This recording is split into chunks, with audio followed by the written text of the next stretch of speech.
पहिलेपासून जे मराठी भाषिक आम्हाला परिपत्र देत होते त्याचप्रमाणे आम्हाला परिपत्र पाहिजे। तुम्ही एक कांडीकरण चालू करा, आम्हाला त्याबद्दल आक्षेप नाही। आम्ही तुम्ही मराठी का ठेवला?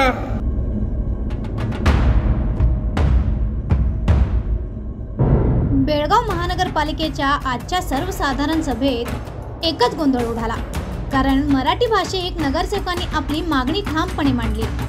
सभेसाठी दिली जाणारी पत्रिका मराठीत पण द्यायला हवी। नगरसेवक रवी साळुंखे, शिवाजी मंडोळकर आणि नगरसेविका वैशाली भातकांडे यांनी सभागृहात उभे राहून स्पष्ट शब्दात सांगितलं की जर पत्रिका मराठीत न दिली गेली तर ते सभेचा बहिष्कार टाकतील। या मागणीवरून सभागृहात काही काळ गोंधळाचे वातावरण निर्माण झाले होते। विरोधी पक्षातील नगरसेवकांनी देखील या मागणीला पाठिंबा दिला आणि सभागृहात घोषणा देत निषेध व्यक्त केला। आजच्या बैठकीचे कामकाज सुरू होण्यापूर्वी आजच्या बैठकीचं कामकाज सुरू होण्यापूर्वी जे काही दिवस कांडीकरण जे सुरू केलेलं आहे त्या बाबतीत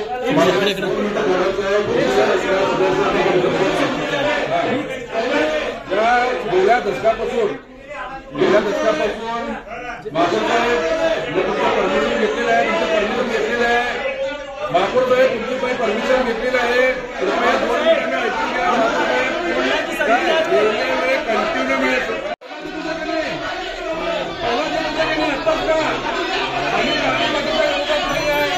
आम्हाला आमच्या भाषेला घेतलं पाहिजे आणि त्याची ऐकत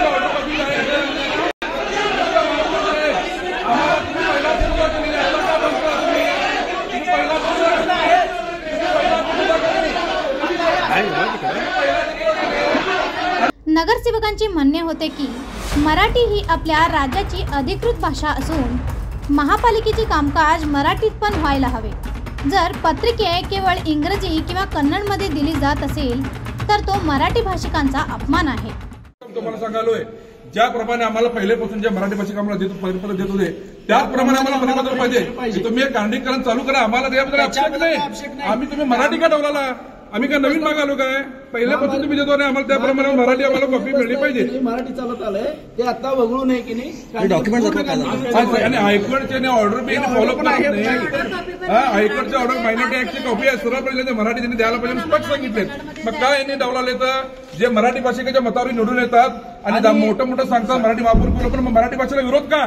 हा माझा प्रश्न आहे स्थानिक आमदारांना। आता देखील पण एक मराठी भाषिक आहेत, इतर अजून कितीतर जण आमचे मराठीचे भाषिक आहेत, त्यांनी पण विरोध करत। हे कौन्सिलमध्ये पास झालेलं असताना काय देतात का नाही? ठराव आहे, कौन्सिल ठराव झालेला आहे आणि साधारण आता या 3 वर्षामध्ये आम्ही निवडवलं त्या टाइमला कंटिन्यू ठराव केलेला आहे परिपत्रक द्यायचं म्हणून, आणि मागच्या कौन्सिलमध्ये पण ठराव झालेला आहे ओल्ड याच्यामध्ये।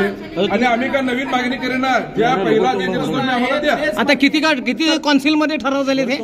हे कमीत कमी 7 ठराव झालेले आहेत पास। आम्हाला मराठीमध्ये तुम्ही मराठीमध्ये घेता की नाही? मराठी महापौर तुम्ही मिरवता की नाही महापौर केलं म्हणून मराठी भाषेला तुम्हाला विरोध का? आता देखील मराठी नगरसेवक या ठिकाणी आहेत, ते मराठी मतात निवडून आले, त्यांना नाही ना, आम्हाला मराठी अस्मितेसाठी आम्ही मराठी अस्मिते जागे। या सर्व प्रकारामुळे काही काळ सभागृहाचे कामकाज विस्कळीत झाले होते। सत्ताधारी गटाकडून यावर कोणतीही स्पष्ट भूमिका घेतली नाही। मात्र या मुद्द्यावरून आगामी काळात पालिकेतील राजकारण अधिक तापायची शक्यता नाकारता येत नाही। ब्युरो रिपोर्ट, वॉइस ऑफ पेनुग्राम, बेळगाव।